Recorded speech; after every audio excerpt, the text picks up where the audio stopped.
금년 우리 표어가 주여 예배를 회복하게 하옵소서 붙어 있습니다. 한번 따라하겠습니다. 주여 예배를 회복하게 하옵소서. 할렐루야. 한 2년 동안 코로나로 인해서 예배의 위기가 왔고 또 신앙의 위기가 왔다, 그렇게 다 얘기를 합니다. 이것은 뭐 우리 교회만 국한되는 문제가 아니고 전 세계적으로, 한국 교회적으로, 뭐 개교회적으로 누구나 다 공통적으로 얘기하는 것이 예배 위기가 왔다, 신앙생활에 위기가 왔다. 왜냐하면 성도들이 교회 오는 것을 눈치를 보게 되고 교회 오는 것에 대한 불안한 마음을 가지고 있습니다. 언제 우리가 그런 일이, 뭐 물론 로마 박해 시대라든지 뭐 일본이 우리나라 점령하고 있을 때라든지 뭐 이런 시대야 정말 눈치 봐야 되고 불안하고 그렇겠지만은 그거 제외하고는 우리가 교인이 교회 오는데 불안한 마음을 가지고 뭐 위기의식을 느끼고 누구 눈치 보고 이런 것들 사실 없었습니다. 그런데 이제는 누가 교회 간다면 야 아직도 교회 가느냐, 지금이 어느 시대인데 교회를 가느냐 뭐 이러니까 관공서에서 자꾸 뭐 감찰하려고 그러지, 이러니까 자꾸 눈치도 보고 하여튼 불안한 마음도 가지고 있습니다. 근데 이렇게 뭐 가고 있습니다만은 코로나가 사실 언제 끝날지, 언제 코로나가 종식될지 사실 아무도 모르잖아요. 전문가들 얘기가 다 다릅니다. 어떤 분들은 이제 영원히 끝나지 않는다 그런 분도 있고, 어떤 분들은 2024년까지 간다 그러고 뭐 그 앞에 끝난다 그런 분도 있는데, 하여튼 뭐 일관된 얘기하는, 자신 있게 얘기하는 사람은 없습니다. 네, 그러다 보니까 예배가 그만큼 교인들도 신앙생활 큰 지장을 받고 영향을 받고 있습니다. 근데 중요한 것은, 예배라는 것은 우리 신앙생활에 가장 중요하고 가장 기초입니다. 가장 기초이면서도 가장 핵심이고 가장 중요한 것이 예배입니다. 여러분, 예배가 없는 신앙은 그 신앙이 아닙니다. 어떤 사람들은 예배를 안 드리면서도 나는 예배는 안 드리지만 기도한다, 예배는 안 드리지만 성경을 읽는다, 그러니까 나도 교인이다. 참만의 말씀. 예배가 없는 신앙은 그건 신앙이 아닙니다. 그래서 우리 표어대로 금년에는 여러분 꼭 전부 다 무기력해지고 무력화되어가는, 무너져가는 이 예배를 꼭 다시 우리 표어대로 회복하시기를 주님의 이름으로 축원합니다. 사탄은 금년에도 변함없이 부단히 우리 교회와 성도들 예배 생활을 무기력하게 만들고 무력화시키려고 하는 시도를 사탄은 금년에도 계속해 나갈 겁니다. 이런 사탄의 방해 때문에 성도들의 믿음 생활, 신앙이 자꾸 흔들립니다. 어떤 분들은 코로나가 종식되면, 코로나가 끝나고 나면, 코로나가 좀 안정되면 그때 나는 교회 나가겠습니다. 그런데 여러분, 이미 그 생각 자체가 사탄의 꾀에 넘어간 겁니다.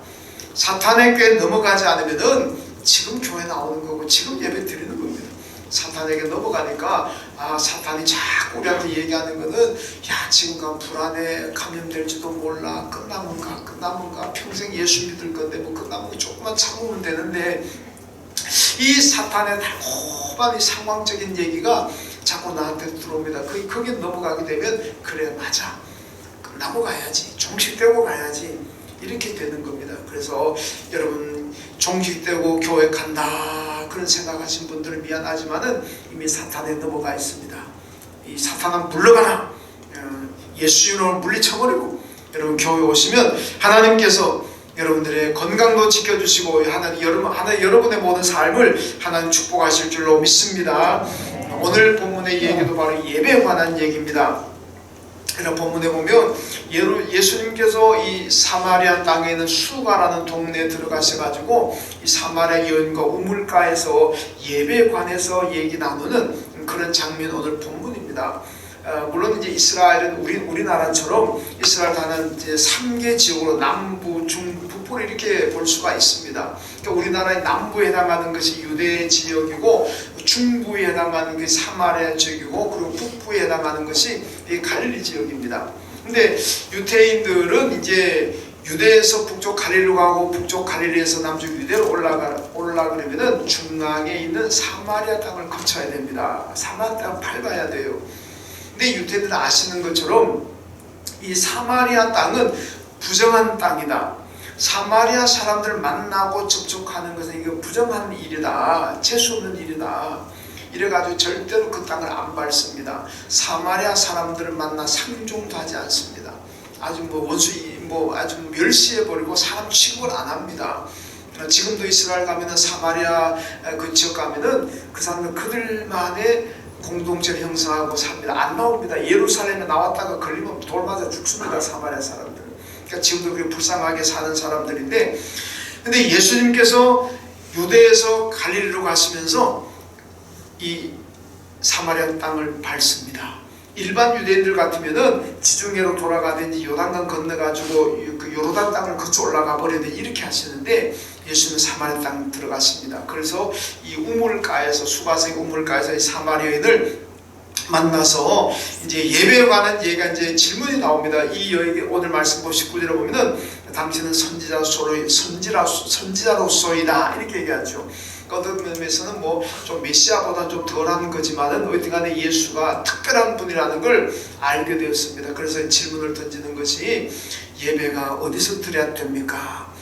원래 우리 성경에는 뭐 예루살렘 성전만 나와 있지만 그 당시에 보면 성전이 3개가 있습니다.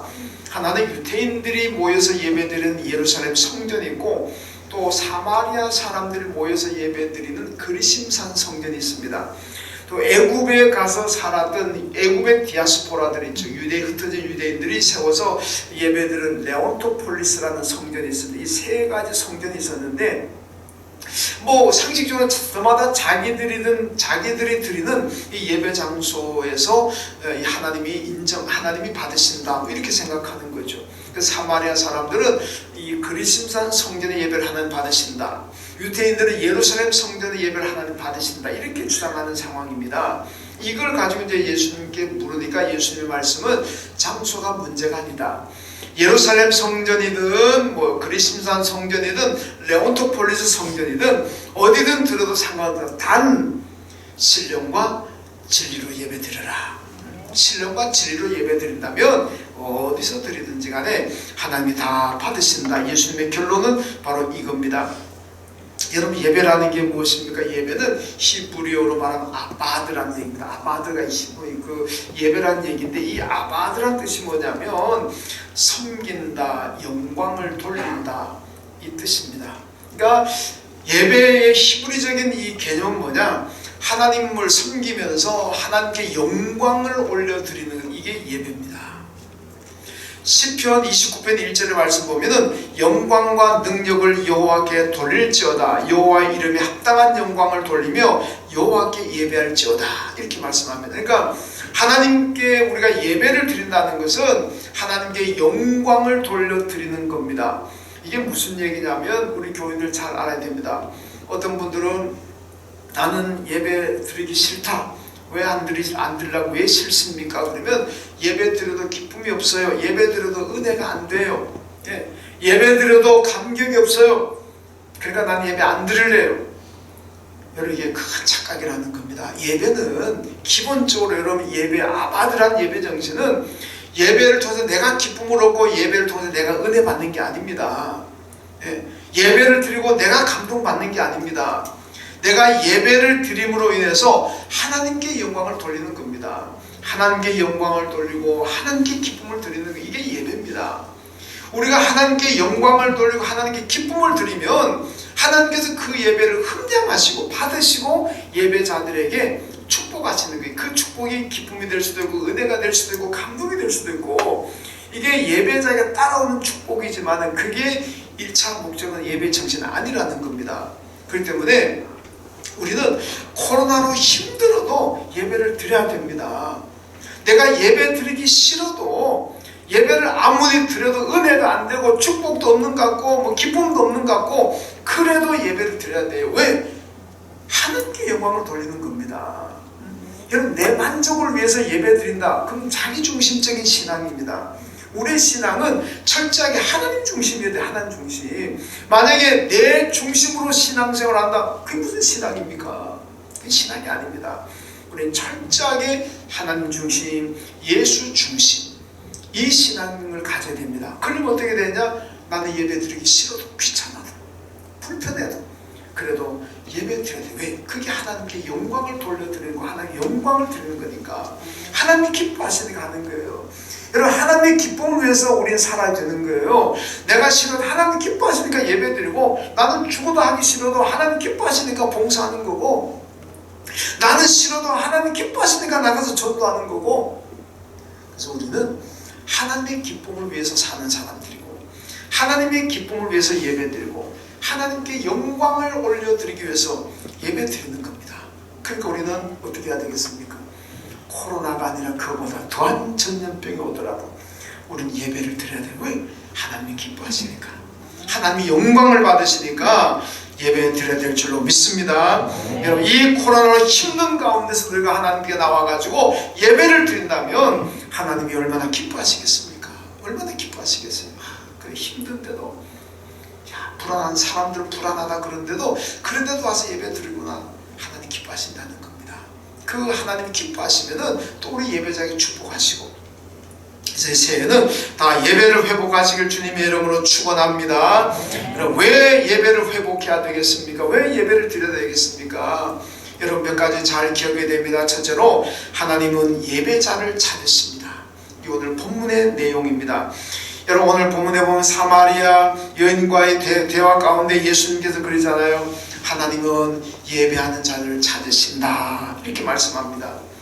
여러분, 세상 사람들은요, 화려한 것을 찾습니다.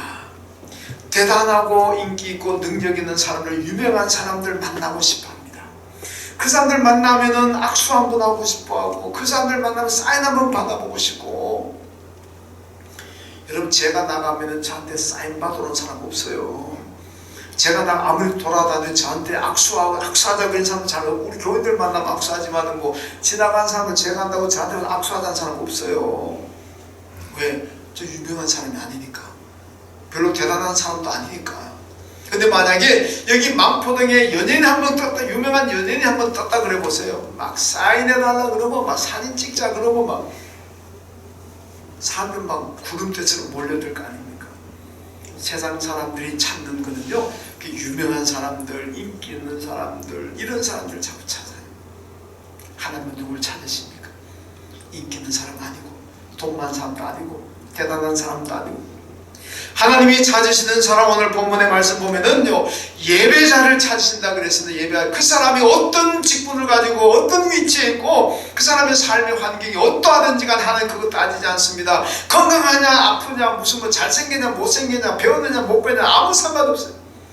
하나님은 그 사람이 이 세상에 어떤 모습을 살아가는지 간에 하나님이 찾으시는 예배자, 그분의 옷을 잘 입든 못 입든 상관없어요.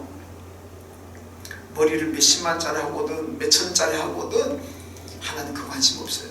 하나님이 관심을 가지고 하나님이 찾으시는 사람은 온전히 예배하는 사람들, 이런 사람을 하나님이 찾으십니다.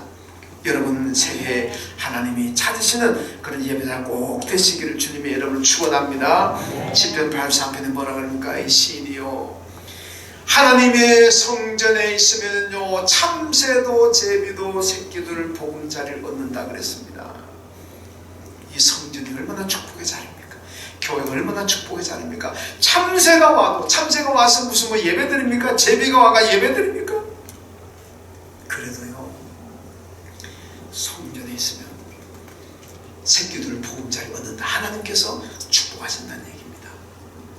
여러분, 참새도 제비도 교회면 하나님이 축복하시는데, 하나님이 만물의 영장으로 만드신, 하나님의 형상대로 만드신 우리 인간이 하나님께 예배드리기 위해서 교회 오는데, 와서 예배드린데 하나님 빈손으로 보내겠습니까?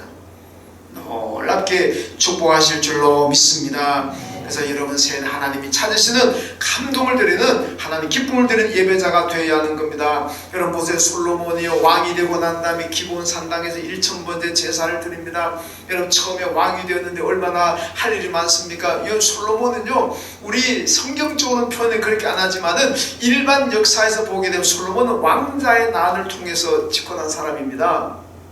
그렇잖아요. 자기 솔로몬이 자기 반대 형제들 막 죽이고 이러잖아요. 막 싸우고 칼부림 나잖아요. 그러니까 어떻게 보면은 왕자의 난을 통해서 솔로몬이 집권했습니다.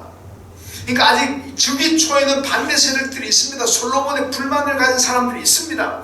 그럼 그들부터 어떻게 정리해야 되지 않고 그래야 왕권이 안정되지 않겠습니까? 그런데도 솔로몬은 그거 하기 전에 먼저 하나님께 인정받아야 되겠다. 그래서 기본 산당까지 1000번 제사 드립니다. 대단하잖아요. 왕이 바쁘다고 한 번, 두 번, 세 번, 10번, 100번 제사도 힘드는데 1000번 드리잖아요. 어마어마한 노력이고 어마어마한 믿음입니다. 하나님 너무 감동하셔가지고 야 솔로몬아 네가 원하는 게 뭐냐 소원 들어줄게. 하나님은 솔로몬이 돈 주십시오, 권력 안정되게 해주십시오 그럴 줄 알았는데 그걸 지혜를 주십시오.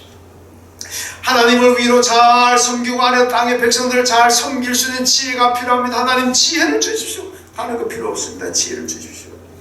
하나님 감동하시잖아요. 이야 정말 너가 딴 걸 원하지 않고 지혜를 달라고구나. 내가 너에게 지혜를 주겠다. 그건 어떤 지혜입니까? 너의 이전에도 너와 같은 지혜자가 없고 너 후에도 너와 같은 지혜자가 없다. 너는 전무후무한 지혜자가 될 것이다. 인류 역사상에서 솔로몬의 지혜를 뛰어넘는 사람은 없다는 겁니다. 그러면 그걸로 끝나지 않습니다. 네가 구하지 않은 것도 재물도 안 구했고 명예도 안 구했고 권력도 안 구했지만은 네가 구하지 않은 것도 내가 주겠다. 그래서 솔로몬이 이스라엘 역사에서 가장 부귀영화를 누렸던 그런 왕이 되었습니다. 그런데요 솔로몬의 아들인 르호보암 때 와가지고 나라가 남북으로 분열돼 버리잖아요. 남북으로 갈라집니다. 그러니까 우리가 생각하면 솔로몬의 아들 이 르호보암이라 이 왕이 악한 놈 나쁜 놈이구나. 그래서 나라 이놈이 죄를 지어가지고 나라가 갈라졌구나 이렇게 생각하기 쉽지만 아닙니다. 성경을 보면요 그 아들 르호보암 때 남북이 갈라지는 그 원인은 솔로몬입니다. 솔로몬 때문에 갈라지는 거예요. 솔로몬이 전반기에는 하나님을 1000번째 제사 드리면서 하나님을 잘 섬겼습니다만은 나중 후반기로 넘어가게 되면은 이방 여인들 한 1000명이 넘는 여인들을 후궁으로 맞아가지고 정략 결혼하잖아요. 근데 이 1000명이 넘는 이방 여인들이 솔로몬에게 시집 오면서 전부 자기가 믿는 우상, 자기가 믿었던 신상을 다 가지고 들어옵니다. 그러니까 예루살렘 성전의 우상으로 넘실거리고 솔로몬 궁전의 우상의 제단이 들어서고 이스라엘 요소마다 우상의 제단이 세워지는 거예요. 야, 기가 찰 노릇 아닙니까? 통탄할 일 아닙니까? 여러분 제가 하나님이었다면 단번에 심판해버리고 말았을 이 나쁜 놈 단번에 그냥 끝내버렸을 겁니다. 그런데 하나님이요 솔로몬이 말린 이렇게 악행을 했지만 하나님 솔로몬을 심판하지 않습니다. 하나님 뭐라는지 압니까? 네가 나쁘고 네가 악한 왕이지만 내가 너에게는 심판하지 않겠다. 네 아들 때에 가서 내가 심판하겠다. 그래버립니다. 솔로몬이 심판 안 해요. 왜 그런지 아십니까? 솔로몬이 워낙 감동을 드렸잖아요. 1000번제라는 제사를 하나님 앞에 드리면서 하나님이 그때 얼마나 기뻐하셨습니까? 얼마나 만족하셨습니까? 하나님 너무 감동받은 거예요.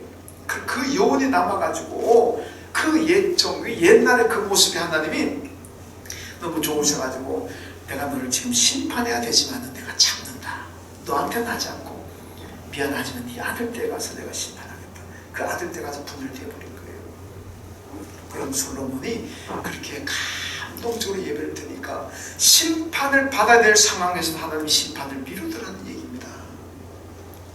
여러분 우리가 하나님을 잘 섬기고 솔로몬처럼 예배를 잘 드리면은 살아가다가 내가 큰 죄를 지어가지고 하나님 앞에 심판을 받아야 될 상황이 오더라도 하나님이 그걸 생각하시면서 심판을 미루시는 것입니다. 미룹니다. 그러다가 또 미루다가는 취소해버릴 수도 있는 거 그렇지 않겠습니까? 그러니까 여러분 우리는 예배를 잘 드려야 됩니다.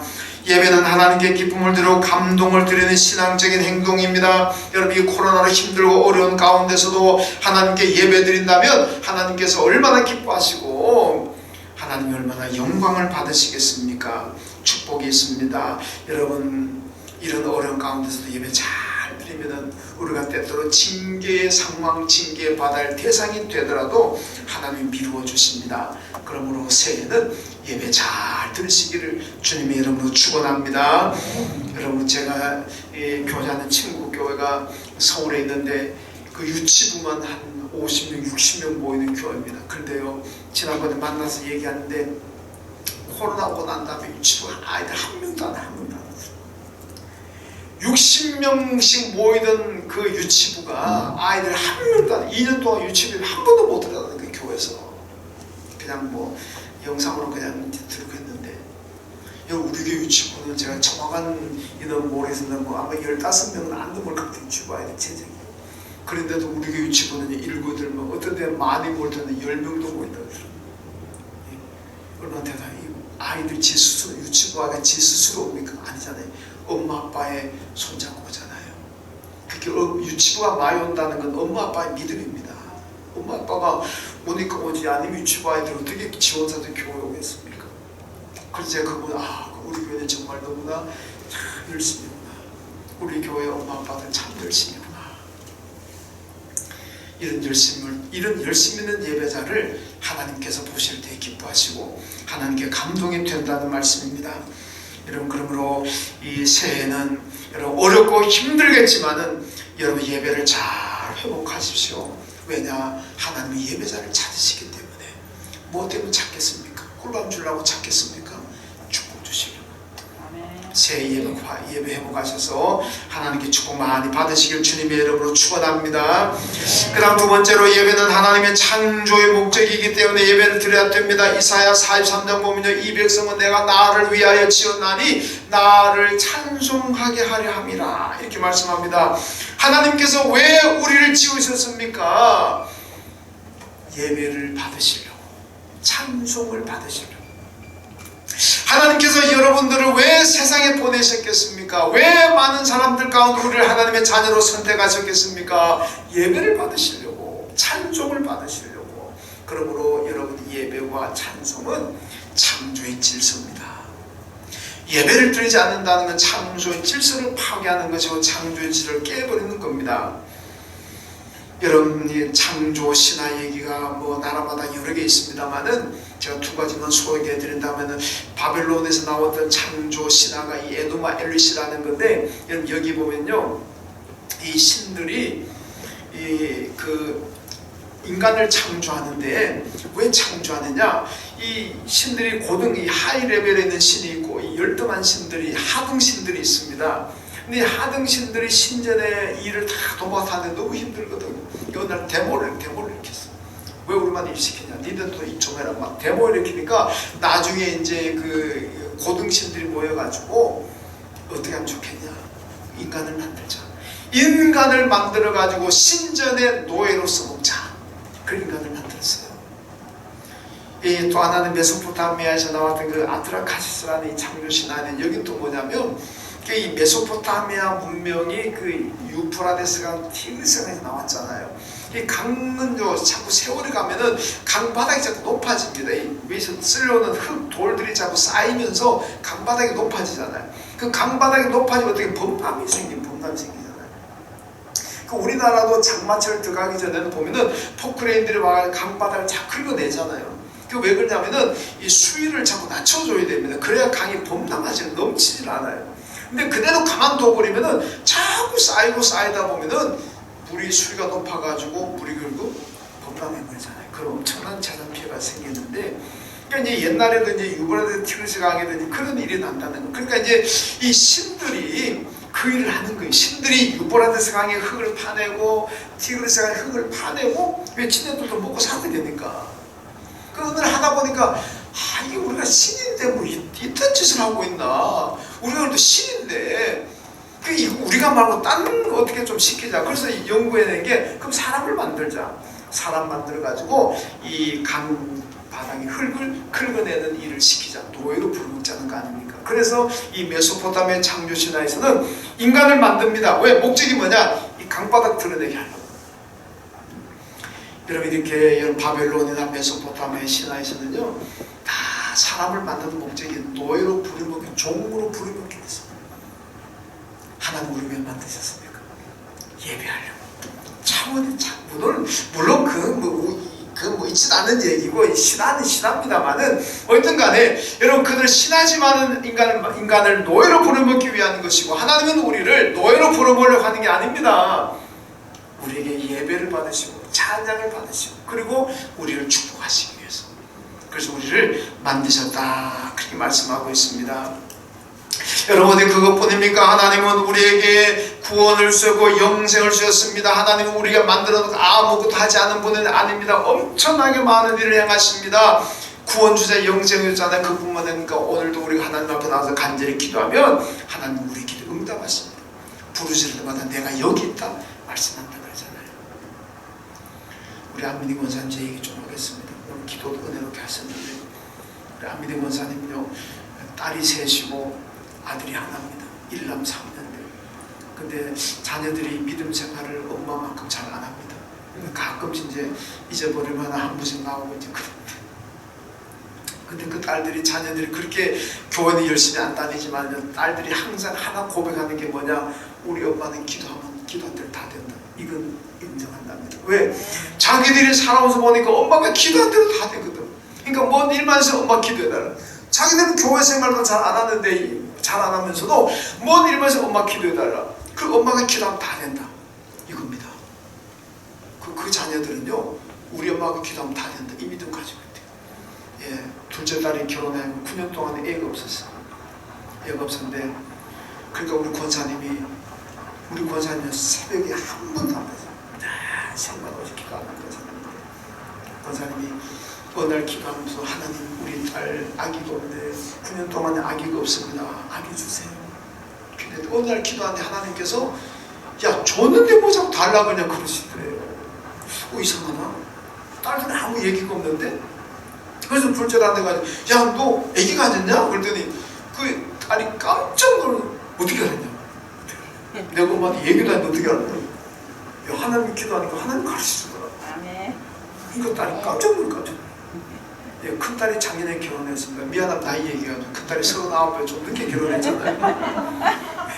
근데 그 큰딸이 그랬대요. 엄마 나 자연적으로 임신하게 되면 나 교회 10번 나가줄게. 임신했게 안 했게? 했어요. 얼마 전에 했어요. 그 지난 성탄절에 첫 번째 나왔어요. 10번 나온다고. 그래가지고 이 딸들이 우리 엄마가 기도하면 다 된다.